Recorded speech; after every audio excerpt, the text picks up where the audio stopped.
What does a contraction feel like? How do I know if I'm in labor? And what does the day of labor look like? Wait, is this normal? Hey, I'm Heidi. My best friends call me Hides. I'm a certified birth doula, host of this podcast, and author of Birth Story, an interactive pregnancy guidebook. I have supported hundreds of women through their labor and deliveries, and I believe every one of them and you deserves a microphone and a stage. So here we are. Listen each week to get answers to these tough questions.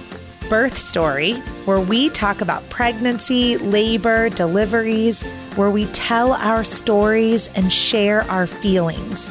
And of course, chat about our favorite baby products and motherhood. And because I'm passionate about birth outcomes, you will hear from some of the top experts in labor and delivery.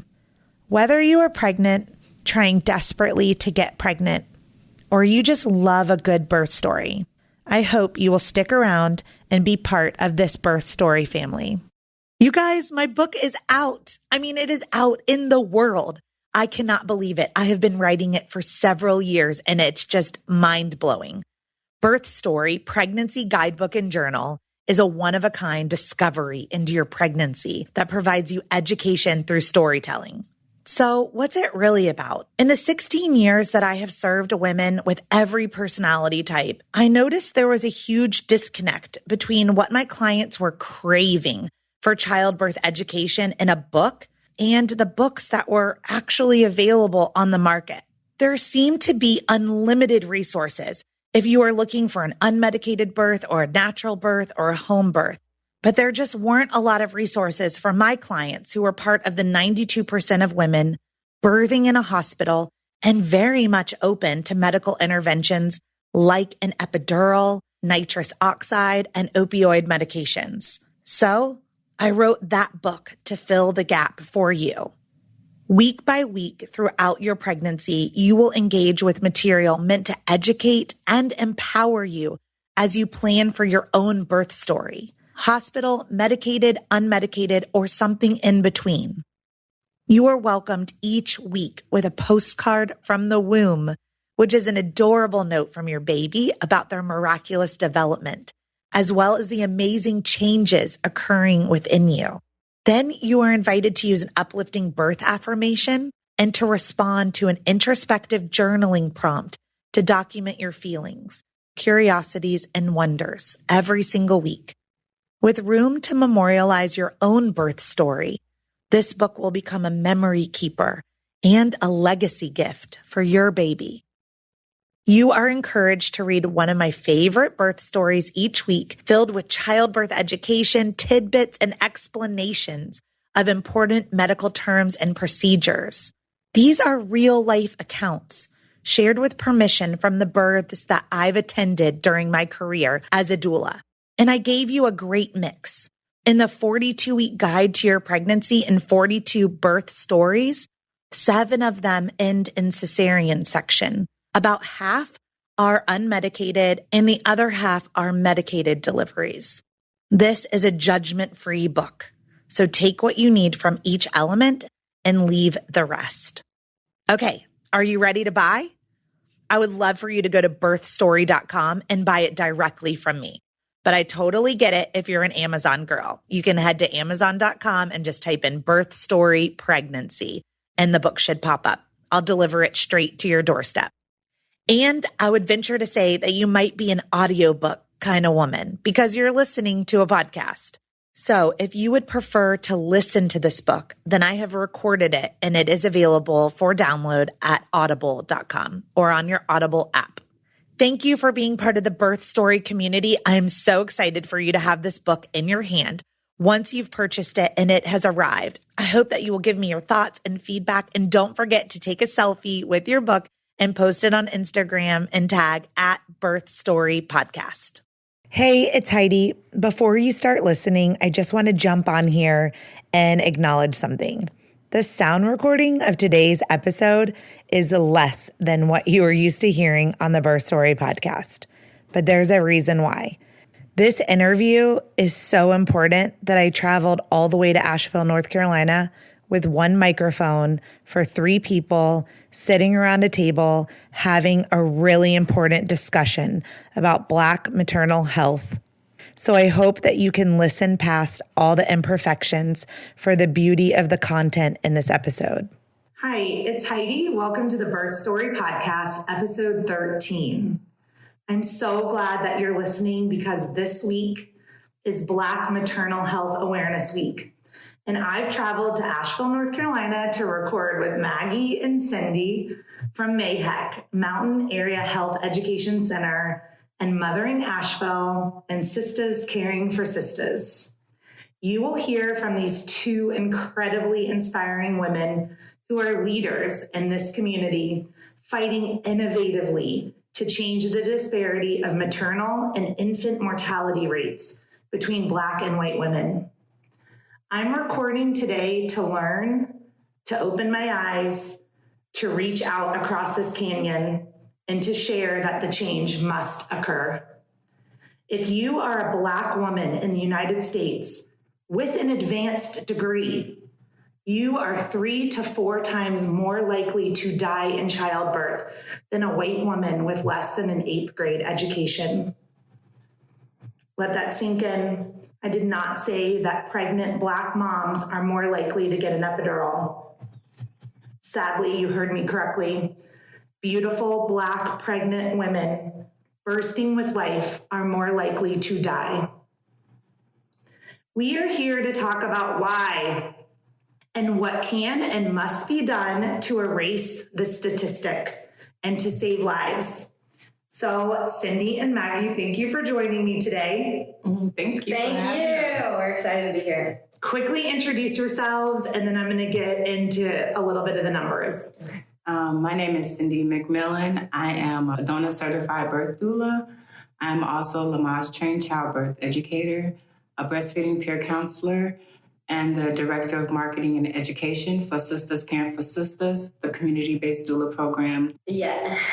And I'm Maggie Adams, and I'm the project manager for Mothering Asheville, which is a movement here to address the Black-white disparity, particularly in infant mortality, but also in maternal mortality, which SistasCaring4Sistas is a part of. Cindy, we didn't talk about this, but I certified with DONA also back in 2008. So we have the same certifying body. Awesome. So before we dig in with Cindy and Maggie, I just want to go over some of the statistics that many of the listeners may not be aware of. I'll be honest, when I did the research for this interview, some of this was very new and startling to me. And that's why we're doing this. So in the United States, we are one of only 13 countries in the world where the maternal death rate is worse than it was 25 years ago. Only 4% of physicians are Black. 900 women are dying each year in childbirth in the United States, and yet 60% of those deaths have been deemed preventable. Overall, in the U.S., the maternal mortality rate is 28.7 deaths per 100,000. Now, that drives me crazy when I read that, because if you break it down, Black women comprise 40 per 100,000 compared to 12.4 per 100,000 deaths in white women. So it's really unfair that we lump those numbers together because it doesn't tell the true story. And we're doing this interview today to try to shed light on the true story. And then also the next worst country in the world for maternal mortality is New Zealand. And their death rate is 3 times lower than the United States at 11.9 per 100,000. That's sad. So sad.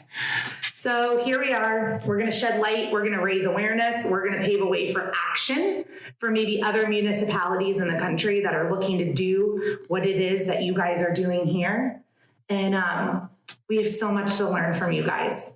So yeah, we're ready. Let's do it. Let's do it. So Cindy, Yes. let's start with you. Okay. Are you interested in sharing your birth story? Well, I had some very unique birth stories, I would say, for myself, because I was young. I I had my first daughter when I was 20, and I almost died while and pregnant with her. That was when they didn't quite know in 97 what hyperemesis was, and it was horrible. That was my only natural birth. And then my second son, 5 years later, I got pregnant with twins. And I remember kept telling the doctors that I was, and I think I was like maybe 4 months. And I kept stressing to them that, I think I'm having more than one baby in here. That's more than one. And they kept saying, no, we saw only one baby. We only saw one baby. So around my 7.5 month, they realized I was actually having twins. And one of my twins had a heart defect. So they was trying to work diligently then to try to see what they can do in vitro. But there was nothing they can do except let me go ahead and have the twins. I stayed in the hospital for about a month before they would actually do the delivery. I went under general anesthesia and my delivery. And when I came to, I remember my bed just being wet, soaking wet, and was so much blood everywhere.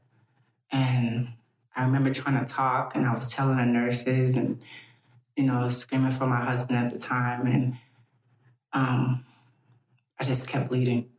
And the doctor came in, and I'll never forget. And she was like, you need to stop bleeding or you're not going to make it. So in my mind, I was like, what am I doing to make myself bleed? So I kind of just relaxed myself while they did what they had to do. I was preparing myself to die in that bed. That's all I kept thinking was like, I hope my sons are okay. I had not had a chance to see them yet or anything. And luckily I made it through that. But the hard part was the hospital taking my son that had the heart defect, and they forced a blood transfusion on him when he didn't need it. And my other son, who's actually here that's alive, he needed a blood transfusion, but they didn't give it to him. And no matter what I said and what I did, they took me to court to take custody of my son and gave him the blood transfusion. And within, say, 3-4 days, he was dead. So that was my trust of the healthcare system at that point, because I was like, they wouldn't listen to me. They wouldn't listen to me, and I almost died. And then my son had to pay the sacrifice because the doctor was not listening to me, because I knew my bloodline, my blood history. I knew my mother had blood clotting deficiencies. I knew that my sister had passed away from bleeding disorders. And instead of them doing the research and the homework like I was asking them to, they didn't. So that was the drive to the work I'm doing right now. When I found out about a profession that actually supports women and are there to be the extra ear and really be there to be by their side, I was so hurt because that wasn't what I had experienced. Even with my husband being there, or if he didn't know what was going on, he didn't know how to support at that time. And he wasn't trying to respect my wishes, which were, if something happens, this is what I want you to do. None of that was respected on his end because he was in his feelings. But a doula is totally different. She has no judgment. She's letting you experience this birth your way. Things may go wrong, and I understand that. But it's always better to have somebody there that's understanding and empathizing with you along the way.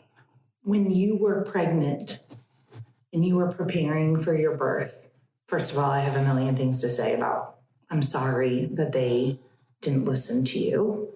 And I'm sorry that they didn't hear you. When you know your body, you knew there were 2 babies in there. Mm-hmm. And they didn't discover that until 7. I mean, that's just unbelievable to me, but 7 months. Yeah, about 7.5 months. Yeah. So I'm sorry to hear your story. And we, as doulas, are fighting to advocate for our moms. But back then, had you ever heard of a doula? Did you think to have like someone besides, your partner to be there? No, I never knew what a doula was. We hear stories about my grandmother, she delivered at home, so you've never heard about somebody supporting you. You heard about your grandmother's mother being there to deliver the baby, or, all those. The real doulas. The real doulas. The real doulas. So it was always a thing of, well, this is what a woman has to go through when she starts bearing children. You kind of just deal with it.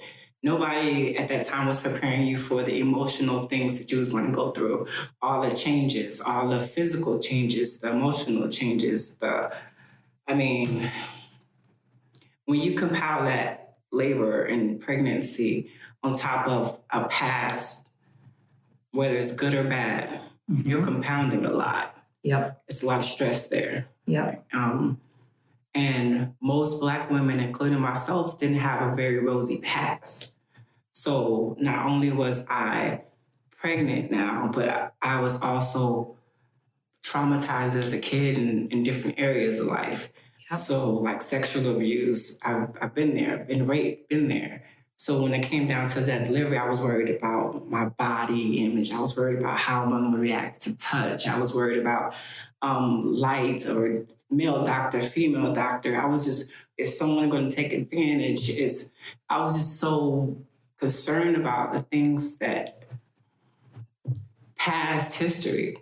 I wasn't in protecting my kid. I would never let anybody hurt my kid again like that, like I was hurt. Or I would never let anybody, my whole framework in my mind was different. If I had somebody there to talk to, I could have relieved some of that and been more, I'm going to interject right there because we're going to get to this, I guess, with you. But I want to say that with the clients that I've worked with over the 15 years that I've been a doula, that the trauma piece is like the biggest piece in my world to birth outcomes. Yeah. I have plenty of moms that call me and say, I really want to have a natural childbirth. And then we start digging into it, and I find out that they have been getting raped, sexually abused, have big traumas. And one of the things as a doula that we have to teach and train is that childbirth is very difficult, and it will gut you to your core.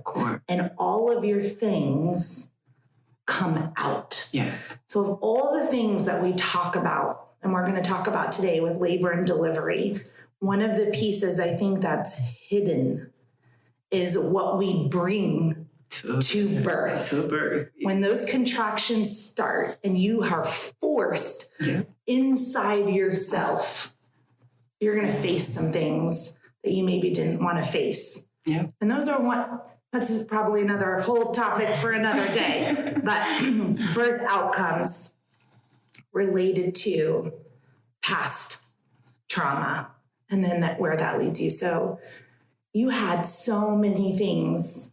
You had trauma. You had a baby at home already. Now you're pregnant again with a medical community that's not listening to you. Yeah. And then I'm sorry that your baby died. Yeah. Yeah, it was rough. It was rough. And I don't want another mom to ever have to experience a healthcare profession not listening to them, I always look at them as they're practicing medicine, and there's always a bedside manner. But sometimes you got to listen to who you're taking care of. They know their body way better than anybody. You know what I'm saying?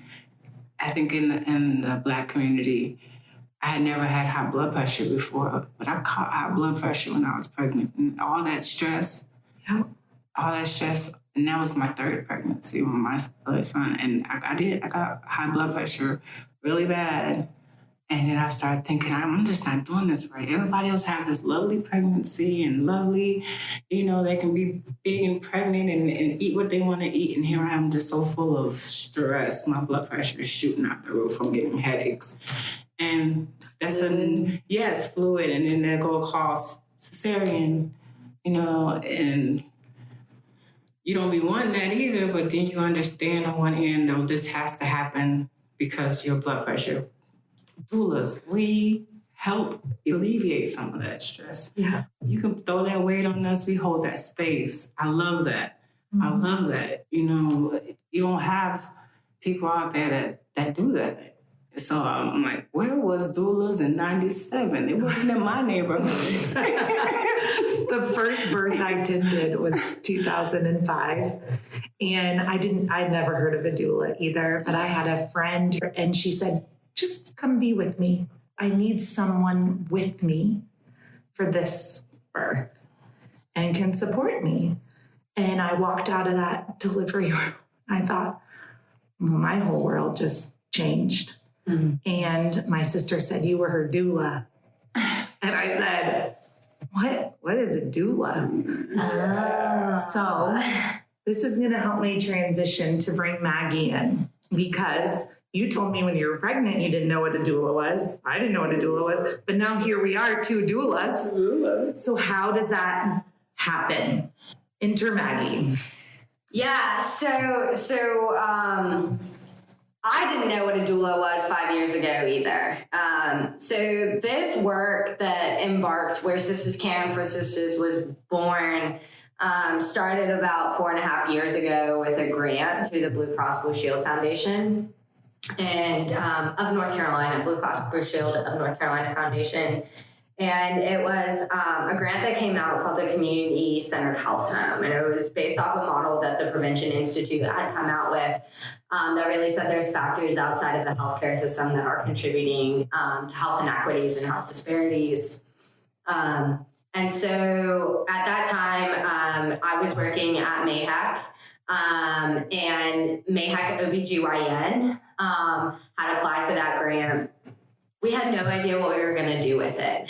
It was one of the first times that we started thinking about like, hey, let's do this a little bit differently. And so when we first started doing this work, we had no idea that we were going to be focusing on Black-white disparity, or I've learned recently we really want to be calling it an inequity, because disparity is just a difference, where an inequity is preventable and unjust. So that's one of the things in language that we're trying to shift a little bit. But when we started this grant, what we wanted to do was start building trust and relationship in community. How much money did you get from Blue Cross Blue Shield? So $125,000. Okay. And free autonomy to do whatever you want with the money? Or did they direct you guys? I wouldn't say like free autonomy, but for the most part, yeah, it was like, we don't know what to do. We want you guys to teach us how to do it and tell us, what you're figuring out and how you do that. And the model really says that the idea is that there's 3 things that you really have to be doing simultaneously to improve outcomes. And that's that you have to build community capacity. You have to make a clinical shift. And you have to address the policy and the environment where people live, work, and play. And so what happened was that we had started 2 groups. One group, which was in Piscopio Apartments, which is a public housing neighborhood here in Asheville, North Carolina. In Asheville, public housing is primarily occupied by Black people here in this city, which is due to historical trauma and institutional racism. A lot of that started in the 70s with urban renewal, and just kind of continued to transfer on and on and on in this city. And Asheville today stands as, the second most gentrified city in the United States. Our Black community has continued to lessen and lessen every year. We are seeing this as public health people and not really understanding, all of the context. We're also white women that are like, okay, we're going to go try to build trust in a community with Black women. Don't really know what that's going to be like. So let me stop right there. Does that mean everyone that was working on the grant was white? At that point, yes. At that point, okay. Yeah, which is pretty typical. Okay. Most of the times, us white folks love to write grants to go into Black communities and fix them. That is literally the pattern that we have seen for so long. Amen. So it's I laugh about it, but it's really messed up. That is what is done over and over and over again to Black communities. And no wonder why there's no trust. No wonder why the Black community doesn't trust the white community, doesn't trust the healthcare community. We just come in and we're like, oh, we're white. We're going to fix this. We know how to do it. But we don't know anything about you. We don't know what it's like to be a Black person living in America. We don't understand what it's like to be disenfranchised and have everything taken away. But we know how to fix you. Yeah. So I'm going to interrupt right there. Yeah. So let's answer that question. So Cindy, you are a doula. Yeah. You are Black. Yeah. You are in this community. You know what it's like. Yes. So let's answer Maggie's question that she's putting out there. Yeah. What is it like we just heard your story, but also the stories of the women that you're serving right now through this program, which I guess we don't get to in a minute how you're doing that, but tell me about who they are, how they feel about healthcare, how they feel about hospitals, how they feel about their pregnancies.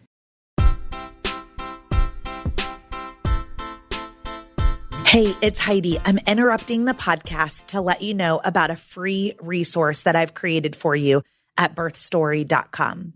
All you have to do is go to birthstory.com and then click the tab that says The Workbook. Once you put your email address in, an entire resource library of all of my secret sauces are available to you for free as my thank you for listening to the Birth Story podcast and being part of this community. At birthstory.com, under the workbook, you will find a birth plan template, articles on circumcision, delayed cord clamping, flipping a breech baby, packing your hospital bag, acupressure points, placenta encapsulation, and so much more. There are over 20 free articles ready for you to download at birthstory.com. Now, let's get back to this amazing episode.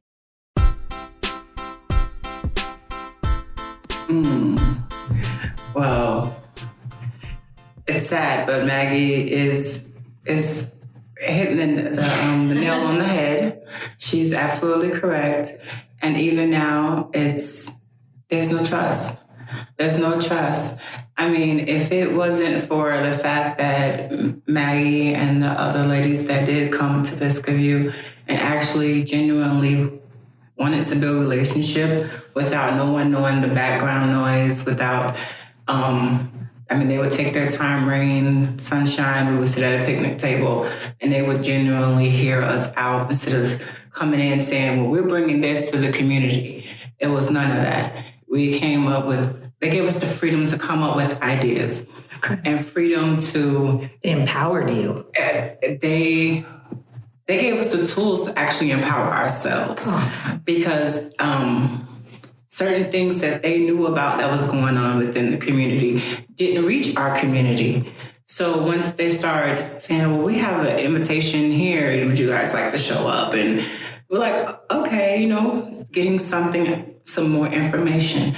And once we heard, on top of each one of our doulas, all of us, we have adverse birth stories, something just unsupported.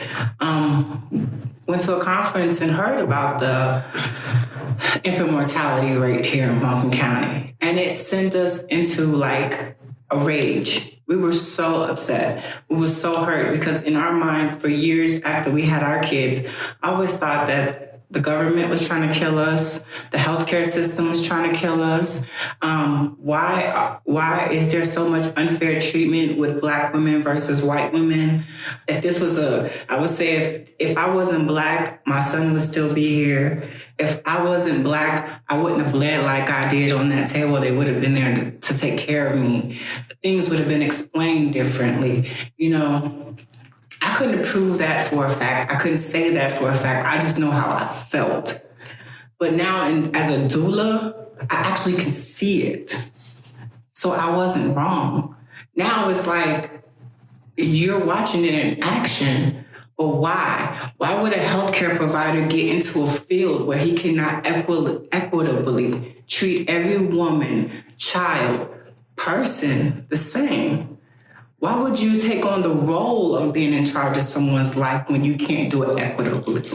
So then I started thinking in another way of money talks. So we're pawns. Our bodies are pawns. Our kids are pawns in a money exchange. I can't prove that, but that's what it's all seems like it's coming down to. On top of, we're Black. We hold no value in the world, and it shouldn't be like that. And I feel that it's so unjust. You know, our moms love our children just the same as any other mom. Our moms sacrifice for their children just like any other mom. Once you get pregnant, you can't go back. You know, I see them fighting for abortion rights and abortion this and abortion that. What do you think about a mom who's pregnant and loses her child? What about a mom who's pregnant and loses her life? That should be held on a higher pedestal than someone who's saying, I can't do this right now. Right. What about the ones that's doing it right now? You can't fight to be pro-life and to save lives if you're not going to support those lives. Exactly. You're right. Which I think is also like, I mean, what you see a lot when there was like the contention over the Women's March. And it was like that this is a white women's march, right? Because a lot of that idea is like, especially as white liberals, oftentimes we have these ideas about, you know, how progressive we are and how we're doing all of this work for women's rights without looking at the intersectionality, how much privilege we actually have as white women versus the privilege that a Black woman does not have the same as, right? And so that's like what we're seeing so much of, right? Is that like we are getting to this point where like not understanding that like literally just as much as like we're seeing like, you know, Black people shot and killed, Black babies are dying and Black moms are dying because of the healthcare system. It's the same thing. Same thing. Yeah. It's so interesting that you say that. And I'm going to say something I probably comment away, everyone. But how much privilege a white woman has who's straight, who's married to a white man. Mm-hmm. Whether we want to believe it or not, we get more power and more privilege when we marry a white man. Mm-hmm. Mm. So I hear you. Yeah. So let's go back to how Maggie and Cindy are connected to have helped you know what a doula is and to become a doula. I'm so looking at our women because life starts with us. You know what I'm saying? We birth children. We populate, you know? So, you know, they always say, which came first, the chicken or the egg, you know? So yeah. We are an intricate part of society. Whether you Black, white, green, purple, it doesn't matter. Why the inequitable treatment? I mean, we're in 2019. This is a whole nother generation. This is a whole nother, I mean, we're actually at a place where we should be having each other's back. We're supposed to be supporting each other, looking out for each other. And to have a racism play such a big role in healthcare, mm-hmm. That's scary. That's scary and sad. It's hugely scary. So Maggie, as part of MAHEC and this grant and this initiative, like, what do you see? You put doulas in place and you have been so creative and so novel in creating a system for change. But what were you seeing? What are you seeing? Yeah. You mentioned 3 pillars earlier. Yeah. So I want to first start by saying, like, the doulas are actually who chose, the ladies that are the doulas now, without any influence from us white people, chose and said, this is the solution that we have decided that we want. Oh, yeah, we chose that. So when you went into the community and you said, I have no agenda, let's talk. Yeah. Mm-hmm. For a year and a half. Yes, for a year and a half. For a year and a half before we did anything. With no, this is the way we're going to do it. Yeah. It's how do you want to do it? What solution does this community need? Yes. Cindy and your peers said, we need women supporting women during their pregnancy, during their labor, during their delivery, and their postpartum care. We need a Black woman supporting a Black woman through their health care. Yeah. In your community, how many Black OBGYNs are there? I haven't seen any. Okay. I haven't seen any. And you know what? We have women asking for one all the time. And we can't produce them more.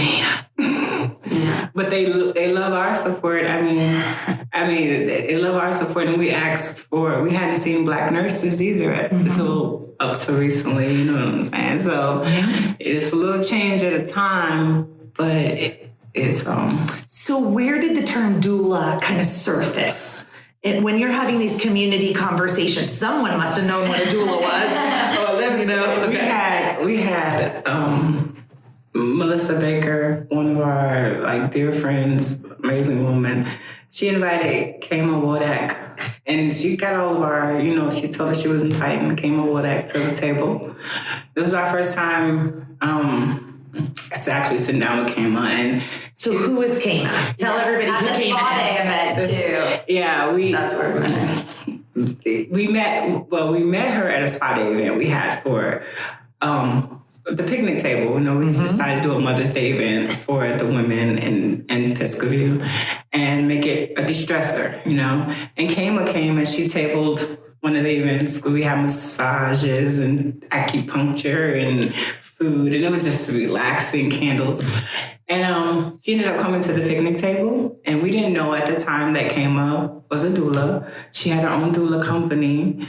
And what's the name of her company? Homegrown Babies. Homegrown Babies. And she's here out of Asheville? She's here out of Asheville. Okay. And she came to the table. After we mentioned all the things we really wanted to do after, we was angry. She was like, I have a skill I would like to teach you ladies if you were willing to learn.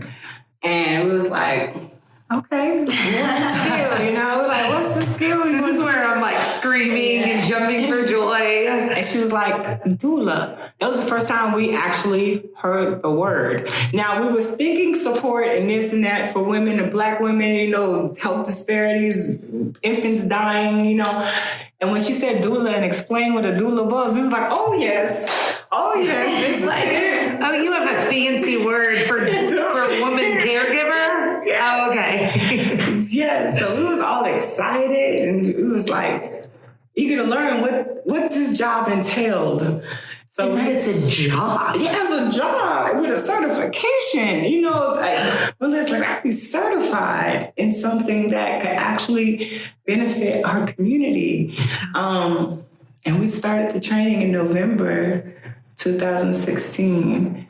And we were so excited. It was after we started learning it, we didn't want to stop learning. And we haven't stopped learning. Each year has been so amazing. The training came from Kama and Homegrown Babies. And our grant. And so the grant. I was going to say, someone had to pay for this. So this is when it comes in, right? Is that, so we decided we wanted to do stuff and do things differently. And a lot of that came from understanding the historical context of how Black people in Asheville had been historically disenfranchised over and over again. And so that's why we were like, okay, we're going to take a step back. We're not going to come with a solution. We want to first build a relationship. We want to understand what's going on from a perspective of people that actually are living the experience that we think we understand. And our healthcare providers that have been involved with us from the beginning can talk to that much better than I can, of this preconceived notion of all the reasons that Black women and Black babies are dying without even thinking about the historical context of racism. And so when Cindy's talking about racism today, that's only a product of hundreds of years of racism, slavery, and Jim Crow, forced sterilization of Black women up until recently. Black bodies have been used and abused over and over again by white people. And if we didn't have that historical context, context, I think we wouldn't have been able to kind of take that step back. And so that's been a really important part of our work, is having that historical knowledge. And so when the ladies had this thought of it, which they were like, this is what we want to do. Stress is what's one of the biggest factors that like we see. We want to give people a chance to just relax. We said, okay. And when they said, you know, we want this doula training, that's the whole idea, right? Was, all right, you have a solution. We have the money. We have the resources. Let's make it happen. Yeah. The Doulas, SistasCaring4Sistas was born and birthed through these ladies. And so that's where kind of the story comes from. So creative, innovative, blessing, empowering. Thank you, MAHEC. Like, thank you guys for just not being another group of white people pushing your agenda on a community you don't know anything about. Like, this is so revolutionary. There are mayors and people that have Blue Cross Blue Shields and United Healthcares of the world that could hear this and say, like, this is something it can be replicated, it can be modeled, it can be shared across the world, but across the country. So where are we now? So Cindy, tell me about Sistas Caring for Sistas. Sistas Caring for Sistas, we have really evolved in the past several years. When you were saying what you was just saying, it made me think that one of the other beautiful parts and pieces to this that I am so thankful, and I know the other ladies are really thankful for, is we're able to help bridge the gap and the trust within the community of women and the healthcare providers here at MAHEC.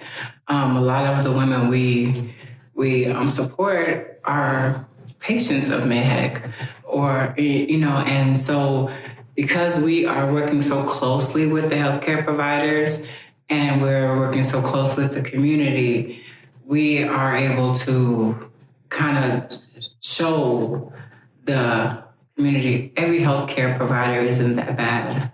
And every healthcare provider, we can explain their roles, and vice versa. And what happens if you come across a healthcare provider that needs some cultural or sensitivity training? Like I've been at births where I didn't like what I saw, what went down. Neither one of us. What happens? Neither one of us ladies are silent. Good. So this is giving you a platform to change. We're not silent. We're not silent when we're in the hospital settings. We're not silent.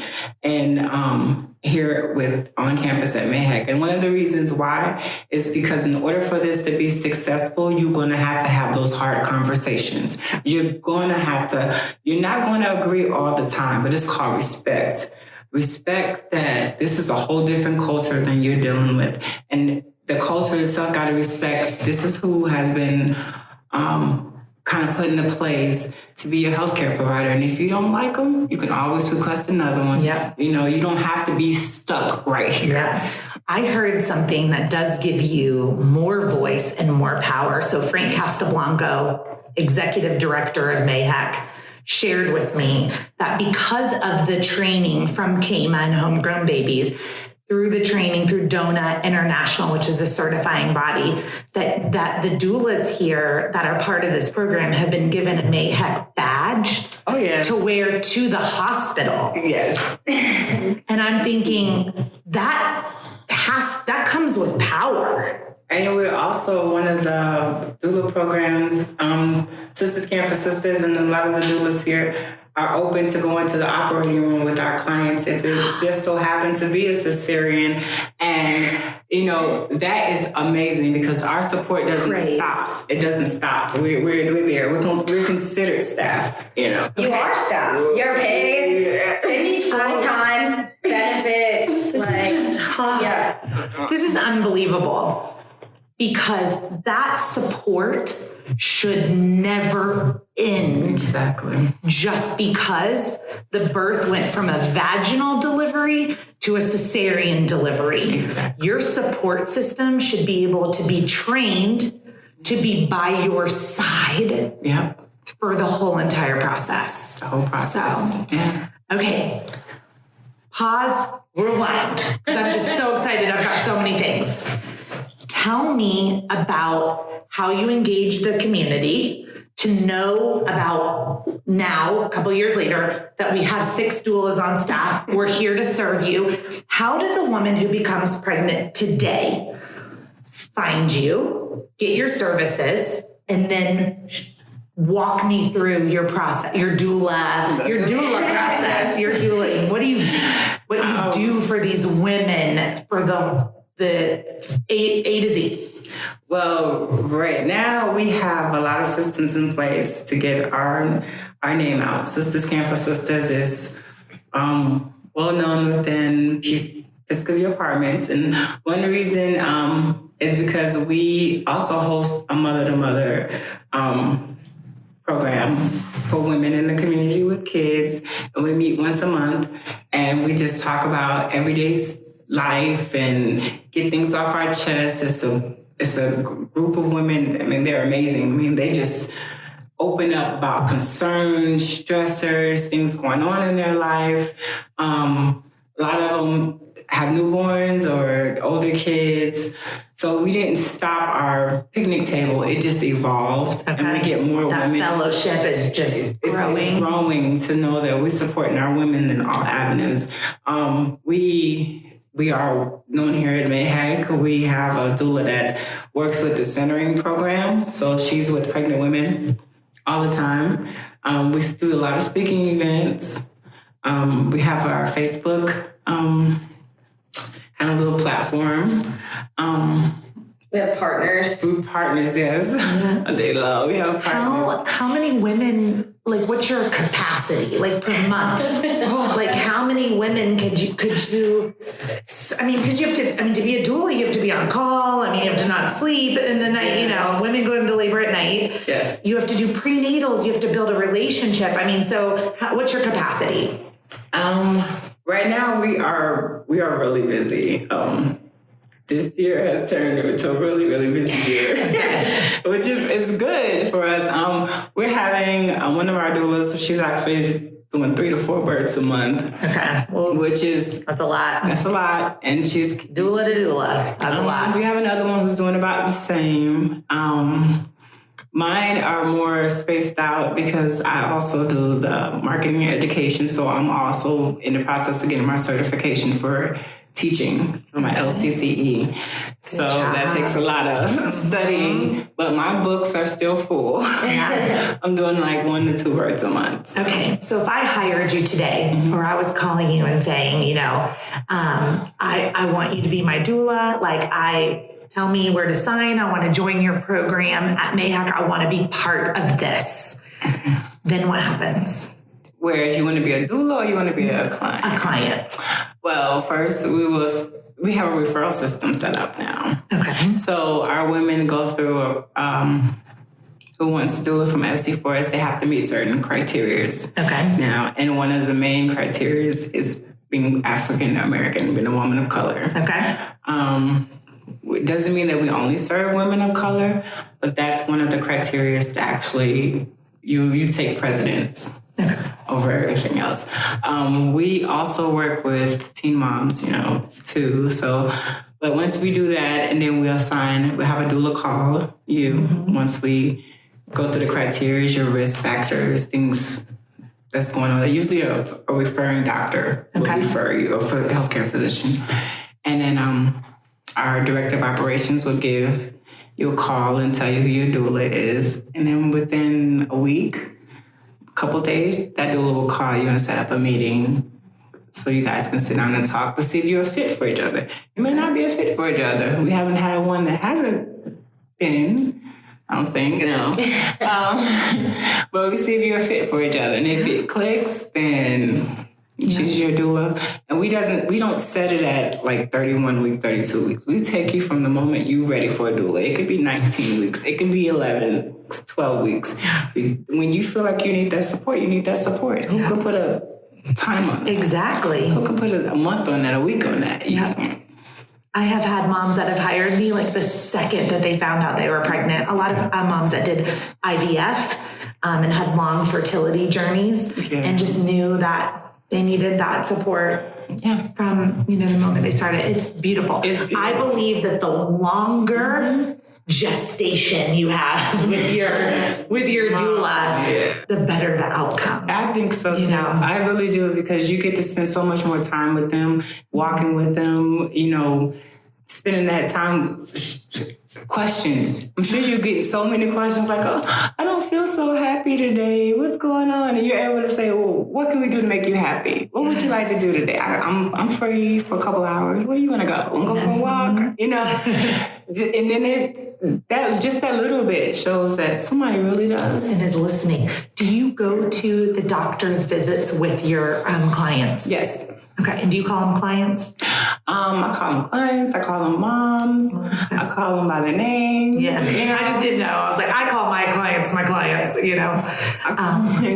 them sweetie, depending on, Just wanted to make sure you didn't say patients. No patients. I hate the word patients. No, I always say, I'm like, if more hospitals would treat all women as customers or clients and not patients, I'm like, usually when you're pregnant, it's not a national emergency, a little more customer service. I try not to even think of them as clients either, because that sounds so business-like. Because even though this is a business, you want it personal, because it is personal. You're in that personal space. So I Cindy's moms. They're my sisters. Our SistasCaring4Sistas means sisters. We sisters. We got each other's back. That's what sisters do.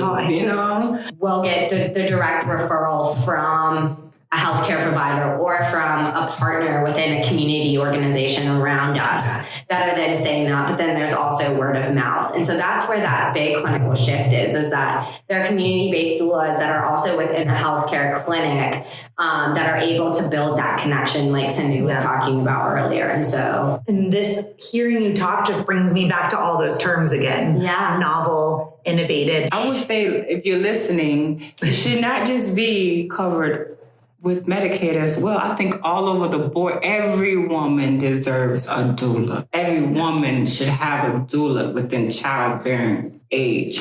It's a must. It's a must. I say that. I promote the midwiferys. I promote the doulas. I think those two combined, we're really onto something. Yeah, something big. Yeah, I actually just had United Healthcare cover my services in full for all AT&T employees. So I will give a big shout out on this podcast that I at least have one employer that is paying for doula services in full through commercial insurance. See what I mean? That's amazing. There's change that it's brewing, it's coming. That's why we're here. So I want to go back to, are you 100% hospital based? What if one of your mamas said, I feel the most comfortable birthing my child in my home? Or is there a birthing center here? Yeah, we have a birthing center. So tell me about that. What are their options for delivering in this program? They have the option of the hospital or the birthing center. Okay. Yeah. And let's just say this, how traumatic some women are because of our healthcare system. We had a mom who actually delivered at home because she was afraid to transfer to the hospital. Yeah. So, and that goes to show how traumatic them hospitals can be for our community. Like she knew the baby was coming and was like, I'm not going anywhere. And then what happened when she did go to the hospital? When she did go to the hospital, they was ready to take her baby away. For no other reason other than delivering at home? Yes. For anyone listening outside of North Carolina, home birth in North Carolina, for some reason, we could have a whole podcast on this, is illegal. So I'm assuming that this happens quite often when you have let's call it an accidental home birth. I have also had clients that had accidental home births in precipitous labor. I've had, but then had a load of paperwork. So even they call 911, the ambulance comes, the baby's already here, and they get to the hospital and they are immediately trying to enjoy and embrace the beauty of life that just occurred. And all that's happening is judgment, anger. You could have I can't help that my water broke and I had the urge to push. I'm 45 minutes away from the hospital in traffic. Thank you, healthcare community, for your judgment. You know, but I'm here now. So anyway, lots of tangents. So I could just, you know, go on. So let's talk about actual like labor and delivery. So you've done the prenatal care, you've built a relationship, and then your mama calls and says, I think it's time to go. It's time. Do you labor with them at home? If that's what they want, we leave that totally up to them. We ask them to call us. Don't text. You can text any other time except when you think that you're in labor. If they're uncertain, we make sure we say, well, why don't you call your healthcare provider, see what they say, call me back and, you know, let me know what's going on. I can come over, labor with you, walk with you, whatever. Usually if it's time to go, then I'll be like, meet you at the hospital, you know, and we get there. I usually get there while they're still in the OB/ER. Pause for a minute. We have spoken that this community many times is low income. Is transportation to the hospital an issue? As doulas, we're not allowed to provide transportation, which would be amazing if we did, but we don't. So usually they will have somebody bring them Uber. Okay. Is MAHEC allowed to provide money for Uber or Lyft or, you know, something if transportation were an issue? We're not there yet. Okay. We're working on it. See where I'm getting at, though? Yeah. It's illegal to birth your baby at home, but yet we don't help moms get to the hospital with transportation. Yeah.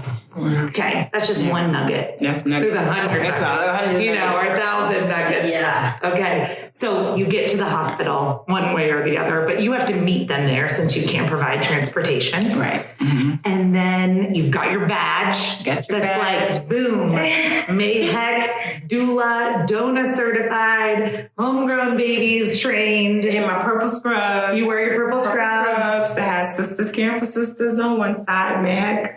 OB specialist on the other side. Yes. And my doula bag with all my little necessities. I have my massage oils, my essential oil spray bottle. But we got the beauty of our moms get to wear whatever they want to labor in. So they don't have to wear the hospital gown? You know, they don't get told that unless we tell them. Advocate, see? Yeah. You have to have someone advocating for you. They don't know that, you know, our hospital have a certain amount of wireless monitors.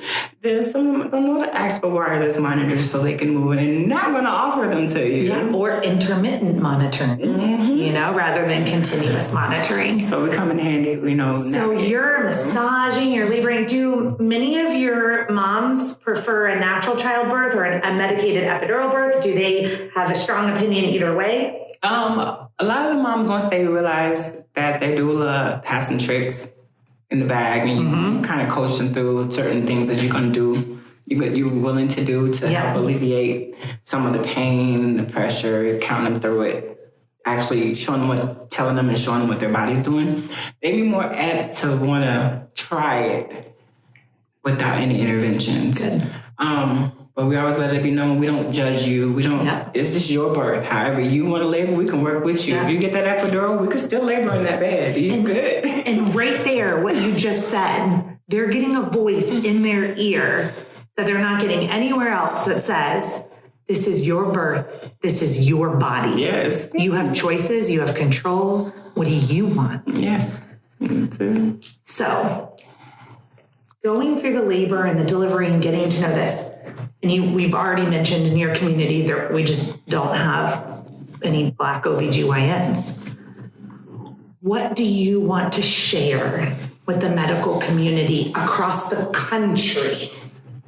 Like if you are a white OBGYN right now and you're thinking, I don't want anyone to feel I'm not doing this on purpose. I don't want to make the Black women that I serve feel like they are not heard, which is the biggest issue here with institutional or structural racism, is Black women voicing and then being shut down and not heard. So what advice can you give from this community, from your experiences, to white OBGYNs across the country? Across the board. I would definitely say they need to, we would really appreciate if they stop judging a book by its cover, because it's deeper than that.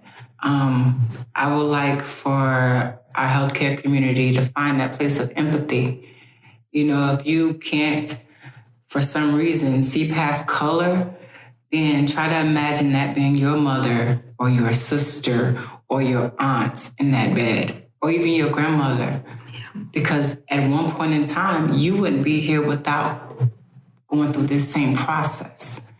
And you know things about the body, and you know how the body works, because that's what you go to school for. Transfer some of your studied, your education into humanity. It's the humane thing to do. You know what I'm saying? I see more people take care of their animals, better care of their animals than Black women.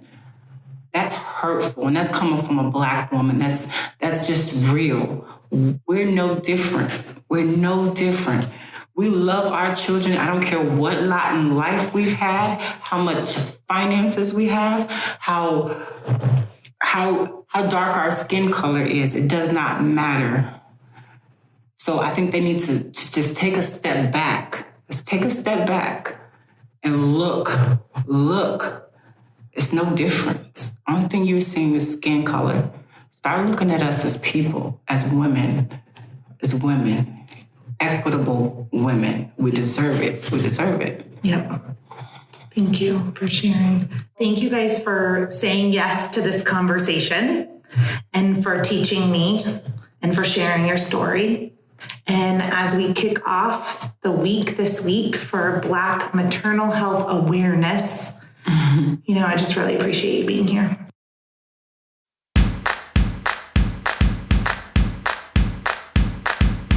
Thank you for listening to Birth Story.